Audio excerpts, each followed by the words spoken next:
qu'on a démarré, ça fait un peu plus de 30 ans puisqu'on a fêté l'anniversaire l'an dernier, depuis la colline Zinzine à Forcalquier, depuis la ferme coopérative communauté Longomaille, avec différentes étapes, dont celle d'un studio à Aix-en-Provence, qui avait commencé au départ comme ça, par un naturel un peu, je sais pas, on était attiré par les mers chaudes, donc on descendait petit à petit vers Marseille, et puis on a été jusqu'à Aix, et à ce moment-là, on avait été stoppé en plein vol par la mise en place des institutions en fin des années 80, début 90. Et puis après, il a fallu toute une bagarre pour revenir à Aix, et donc les différentes générations qui sont succédées à Aix. Si elles se sont suicidées, c'est qu'on les aura poussées. Encore une affaire à élucider. Et dont certains ont quand même traversé d'ailleurs plusieurs générations, depuis 97-98, comme par exemple Fabrice, jusqu'à aujourd'hui, avec une sorte d'association entre les deux studios, Forcalquier et Aix-en-Provence, qui relève pas mal de la ventriloquie, parce qu'en fait, on ne se voit pas souvent, et il se trouve qu'on est à peu près d'accord. En tout cas, on s'entend bien humainement, même si on peut avoir des discussions sur tel ou tel sujet. Et donc ça fonctionne comme ça, avec cette grande originalité qui fait que, d'un côté, il y a le studio à Forcalquier, qui repose sur une grande disponibilité bénévole de gens qui, par ailleurs, bénéficient de la logistique de la communauté Longomaille. Et de l'autre côté, à Aix-en-Provence, il y a ce groupe qui s'est renouvelé, qui est attaché à la radio et qui l'a fait fonctionner avec son temps d'antenne et en complémentarité avec Forcalquier. Donc c'est complètement original, en fait, comme démarche. Mais ça continue de fonctionner, en s'appuyant aussi sur une partie institutionnelle, malgré tout, au niveau économique, parce que, en fait, les radios libres françaises ont bénéficié jusqu'à présent du fonds de soutien à l'expression radiophonique, qui n'est pas exactement un cadeau, c'est plus le fruit d'un rapport de force, c'est-à-dire que en 84-85, quand le gouvernement Mitterrand a fini par céder aux puissances d'argent et accepter qu'il y ait de la publicité sur certains réseaux de radio qui deviendront Skyrock et compagnie, les autres qui voulaient continuer à rester associatifs ont obtenu en échange ce fonds qui s'appuie sur les ressources publicitaires et qui continue d'exister. Et sans ça, je pense pas, enfin, on aurait beaucoup de mal à trouver les fonds pour continuer à fonctionner. Il y a ça, il y a aussi ce qu'on appelle l'EPRA, qui bat de l'aile aujourd'hui, qui est un organisme intéressant qui au départ était financé par les cotisations sociales des immigrés en France, par le Fonds de l'Action sociale, ce qu'on appelait le FAS avant, qu'on appelle Accès aujourd'hui, pour les émissions, les réalisations qui touchent à l'intégration, qui est un mot ambigu, qui est un grand mot, mais dont on pouvait se servir pour faire des entretiens intéressants d'étrangers qui se sont enracinés en France, de questions multiculturelles, des tas de sujets qui sont en plus très diversifiés, très riches dans notre région. Et c'est important de les aborder comme ça, plutôt que de faire sans arrêt un discours antiraciste idéologique. De temps en temps, on écoute l'itinéraire d'une personne qui a traversé un tas d'épreuves. On peut plus facilement s'identifier à du concret comme ça qu'à des discours répétitifs. Donc finalement, tout ça, à la fois, ça a aidé, en tout cas l'EPRA, jusqu'à présent, ça a aidé Radio Zinzine et des radios comme ça à fonctionner, et en même temps, ça permettait de faire des bonnes émissions. C'était tout bénef. Sauf qu'aujourd'hui, l'EPRA est en grande difficulté. Ça fait partie des organismes sociaux qui ont été attaqués sous Sarkozy, considérés comme parasitaires dans cet état d'esprit. Et aujourd'hui, c'est pas dit que ça puisse reprendre flot. Ça sera plus clair dans les mois prochains. C'est vraiment en difficulté. Donc économiquement, c'est ric-rac, quoi. Bon, sans compter qu'il y a eu un problème spécifique à Aix-en-Provence qui fait que pendant quelques années, il y avait très très peu ou pas de subventions. Là maintenant, ça reprend. Et on espère que le fonds de soutien à l'expression radiophonique, le FSER, va durer, parce que ça reste important. Bon, à part ça, il y a les autres ressources possibles, le soutien des auditeurs, les concerts qu'on peut faire, notamment à Forcalquier, dans cet amphithéâtre en pierre là, qui a son cachet. Il y a les soutiens d'artistes, il y a par exemple le portrait de Camus que Ernest Pignon-Ernest a fait. Des choses comme ça. Blues clair aussi. On doit faire preuve d'imagination. Ouais. Mais c'est vrai que l'essentiel, c'est quand même qu'on ait des difficultés ou pas à trouver les ressources. Quand une équipe s'entend, c'est pas insurmontable. Si l'équipe s'entend pas, ça devient insurmontable, quoi.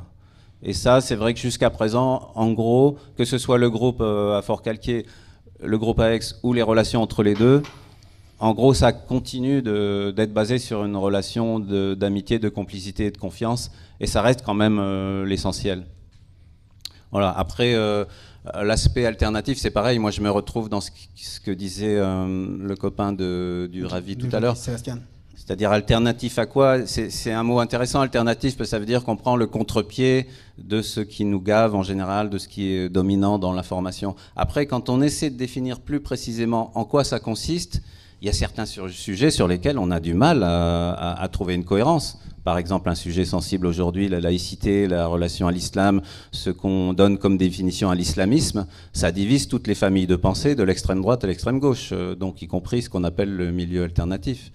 Il y a des sujets sur lesquels c'est plus clair, une position en faveur des sans-papiers, contre le racisme, contre le tout nucléaire, position tiers-mondiste. Il y a des tas de valeurs comme ça, mais qui sont des valeurs qui, autant elles sont fortes, autant quelquefois à force de se reposer dessus, on se garde de les définir précisément et quelquefois on est surpris pour ne pas les avoir définis plus précisément. Je pense par exemple à cette notion de laïcité. La gauche est plus emmerdée, enfin la gauche dans sa tradition humaniste généreuse on pourrait dire, est plus emmerdée par ce terme et par ce thème que l'extrême droite par exemple. Et ça c'est dommage. Donc on a besoin toujours de redéfinir les termes sur lesquels on s'appuie pour faire valoir notre différence.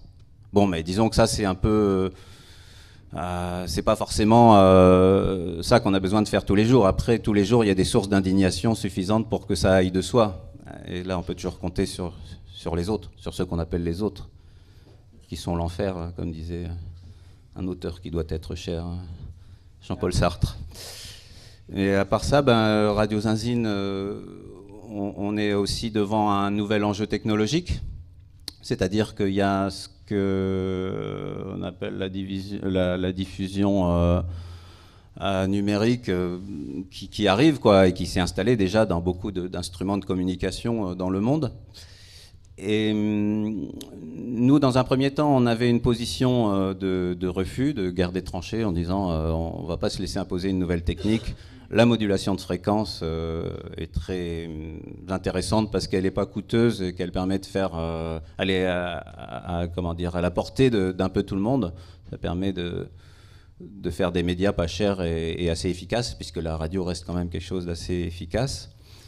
Et maintenant, il semble qu'on ait quand même intérêt à avoir un œil dessus, un pied dedans, parce que si jamais ça fait partie de ces évolutions qui s'imposent un peu partout, on risque de se retrouver le bec dans l'eau si on refuse frontalement et qu'on se retrouve marginalisé. Donc autant on critique le principe d'imposer à chaque fois de nouvelles technologies, ça fait partie d'une forme d'aliénation et il faut toujours du temps pour se familiariser, pour être moins dépendant en quelque sorte de cette technologie, comme l'apprentissage de n'importe quoi, et aussi le fait que les matériaux sont coûteux, que c'est des systèmes qui sont plus lourds que la modulation de fréquence. Mais en même temps, comme c'est quelque chose qui s'impose, on a quand même intérêt à le maîtriser un tant soit peu, d'autant que Radio Galère n'est pas là, avec le volontarisme parfois très ambitieux de Étienne, de Radio Galère, c'était de dire, pour les gens qui veulent s'emparer de ce qui leur échappe, rien n'est impossible. Et en fait, ils ont effectivement, apparemment, réussi à trouver une technologie qui est possible, quoi, un émetteur qui n'est pas hors de prix. Et c'est à ça qu'on s'est rattaché, nous, puisque avec le système numérique, il faut qu'il y ait plusieurs radios qui se rattachent. Mais ça, peut-être que Fabrice, t'es plus c'est peut-être l'avenir de la radio dite numérique. On va voir un petit peu si c'est suffisamment financé aussi par les pouvoirs publics, parce que c'est quand même, on est en train de parler de radio associative, locale, généraliste et sans pub.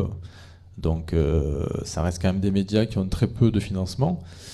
Et la radio numérique a un certain coût, mais on peut partager justement ce système de diffusion au sein d'un multiplex. Donc là, on pensait que les gros pôles qui maîtrisent la diffusion nous empêcherait de diffuser par ce mode-là. On voit qu'il y a des possibilités de créer à certains endroits des multiplexes qui seraient partagés entre médias qui s'entendent bien, qui ont à peu près la même éthique et une ligne éditoriale qui se rapproche. Donc c'est peut-être l'avenir aussi de Radio Zinzine dans le numérique, avec bien sûr Radio Galère, mais Radio Grenouille aussi, qui est sur Marseille, et bien d'autres radios aussi de la région. Après, il faut qu'on suive ça de près, mais si je peux revenir sur le côté alternatif de cette radio, c'est aussi le fait de mettre en avant des non-professionnels qui sont passionnés d'un domaine très pointu et qui, grâce à ce média, peuvent le faire partager gratuitement au plus grand nombre. Donc c'est ce à quoi on s'attache aussi, même si on aimerait que des professionnels et des postes soient créés en plus grand nombre sur Aix-en-Provence, comme c'était l'époque en 1998 jusqu'en 2005, puisqu'à cette époque, il y avait quand même les pouvoirs publics qui aidaient beaucoup plus les médias libres. Là, c'était dans le cadre des emplois jeunes, donc ça a permis quand même de mettre en place 4 postes qui ont été aidés pendant 4-5 ans. Puis du jour au lendemain, plus de financement. Il a fallu se battre pour obtenir un financement à taux dégressif sur 3 ans. Et très rapidement, la structure associative s'est retrouvée à devoir financer l'intégralité des postes. Donc forcément, des licenciements économiques qui ont été mis en place au fur et à mesure. Et on se trouve effectivement avec 60 animateurs passionnés, entièrement bénévoles, qui réalisent 33 heures de direct par semaine sur Aix-en-Provence et puis en direct d'un bar aussi de 18h à 1h30 du matin. C'est très complémentaire avec Radio Zinzine, maire qui a créé donc la radio, puisqu'il y a plus ce côté rural, plus ce côté aussi politique. C'est des personnes qui sont plus âgées que nous la plupart du temps, qui ont plus de bouteilles et d'histoire politique, qui sont passionnés par le monde rural, par l'agriculture, par l'élevage, par le forum civique qu'ils ont créé il y a de nombreuses années. Et nous, on a plus un côté étudiant, plus associatif, plus culturel, plus... Il exagère un peu quand même. Musical. Un papy. Sur l'âge, je veux dire. Sur l'âge, ouais. T'as de la marge. Mais du coup, on a trouvé cette complémentarité, et c'est vrai que le souci, c'est de faire tenir ce média qui permet gratuitement à tout le monde de se voir partager des émissions passionnantes faites par des passionnés qui sont entièrement bénévoles. Et c'est sur ce point-là qu'on se bat, sur le financement de ce type de projet et sur la mise à disposition aussi d'un lieu qui permette de diffuser et de produire ce type de programme. Et là, c'est le cœur de l'actualité de l'antenne d'Aix de Radio Zinzine, dont on parlera peut-être plus tard. Non, on peut en parler plus tard. Peut-être que tout ça, c'est beau, mais c'est vrai que c'est une aventure humaine, comme l'avait dit Alex, dans la coordination des 2 équipes des Zinzine Aix. Avec Fabrice, on fait partie des Zinzine Aix. Alex, il fait partie de la Zinzine Forcalquier, la Zinzine historique. Mais on est confronté aussi, comme on l'avait dit quand on parlait d'alternatives, des radios libres, à des difficultés. Et aujourd'hui, vous le savez, parce qu'on est médiatisé, grâce à vous, grâce à ces médias alternatifs, on est confronté à une situation un peu difficile face aux subventionneurs, et particulièrement depuis que Radio Zinzine existe ici, on n'a pas eu, à part la parenthèse de la mairie de M. Picheral, qui nous a aidé à créer cette radio. Depuis 11 ans, on n'a jamais eu l'appui ni les subventions de la mairie d'Aix-en-Provence, ni des entités territoriales. Et le seul subventionneur qui nous a prêté une main forte, c'était le Conseil général, en nous trouvant un local. Malheureusement, ils sont obligés de vendre ces locaux. Et aujourd'hui, on se trouve dans une situation très particulière parce qu'eux, ils sont obligés de vendre ces locaux. Et évidemment, nous, on est... Hein? Ils se sentent obligés. Oui, ils se sentent obligés. C'est un choix quand même. Hein. Oui, ils se sentent obligés. Oui, mais c'est le discours politique, vous le savez comme nous. Ouais, ce n'est pas pour rien que c'est comme ça aujourd'hui, et on est confronté à cette situation. On est confronté en conflit, entre guillemets, face à notre principal appui, qui est le Conseil général, qui joue un rôle important et que le mardi prochain, le mardi 23 octobre, on va recevoir cet ordre d'expulsion du tribunal de grande instance et on aura besoin de vous pour mettre la pression un petit peu à nos hommes politiques pour précisément voir quel rôle peut jouer une radio libre à Aix-en-Provence, jouer ces relais. Et c'est notre principal enjeu aujourd'hui parce qu'en quittant ces locales, les conseils généraux et les hommes politiques, parce qu'il n'y a pas que le conseil général, parce qu'il y a cette non-action de la part aussi de la mairie d'Aix-en-Provence, ils sont en train de signer la mort des radios Zanzine Aix. Pour vous donner une idée sur le fonctionnement d'une radio à l'année, on a à peu près 9 000 euros d'aide sur l'année du conseil général, on a 5 000 euros de la région, et puis on a à peu près 25 000 euros de l'État via le FSER, dont on parlait tout à l'heure, le Fonds de soutien à l'expression radiophonique, ce qui fait une enveloppe autour des 45 000 à 50 000 euros les meilleures années pour faire tenir une antenne radiophonique sur une année entière. Donc c'est quand même extrêmement serré, il faut faire super gaffe. Et au niveau des dossiers d'investissement, ils sont souvent refusés. Donc on doit faire aussi avec des bouts de ficelle la plupart du temps. Il faut dire pour peut-être une... Alors des dons, oui, bien sûr, on a des adhérents, ça coûte 20 euros par an. On a quelques centaines d'adhérents à l'association Aix Ensemble, plus quelques dons, plus des artistes qui nous aident comme Ernest Pigneux-Ernest qui nous a fait un portrait. Un beau portrait qu'on ne verra pas à l'exposition Camus d'Aix-en-Provence. Et oui. Parce que Stora était aussi, très intéressé pour le mettre dedans.